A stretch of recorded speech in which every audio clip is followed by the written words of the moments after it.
ইয়া রাব্বাল আলামিন। আল্লাহ, তুমি না কোরআনে বলেছো বান্দা যতই গুনাহ করবে আমার কাছে তাওবা করলে আমি তোমারে মাফ করে দেব। মনে বড় আশা নিয়ে আল্লাহ তোমার শাহী দরবারে ভিক্ষুকের মতো হাত বাড়াইলাম। তুমি যদি ক্ষমা না করো, কে আমাদেরকে ক্ষমা করবে? কে আমাদের মাফ করবে? ভিক্ষুকে একজনের কাছে ভিক্ষা না পেলে আরেকজনের কাছে পায়। এক দুয়ার থেকে বিতাড়িত হলে আরেক দুয়ারে যায়।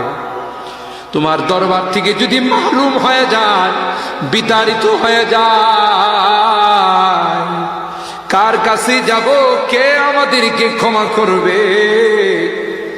মালিক রে, কাঙ্গালের মতো হাত বাড়াইলাম, তাওবা করতেছি, আর জীবনে কোনোদিন নামাজ ছাড়ব না, আর জীবনে কোনো গুনাহ করব না, আর জীবনে কোনোদিন বেপরদায় চলব না, আর কোনোদিন সুদী লেনদেন করব না। কিয়ামতের কঠিন ময়দানে আমাদেরকে তুমি গুনাহগার বলে ডাক দিও না।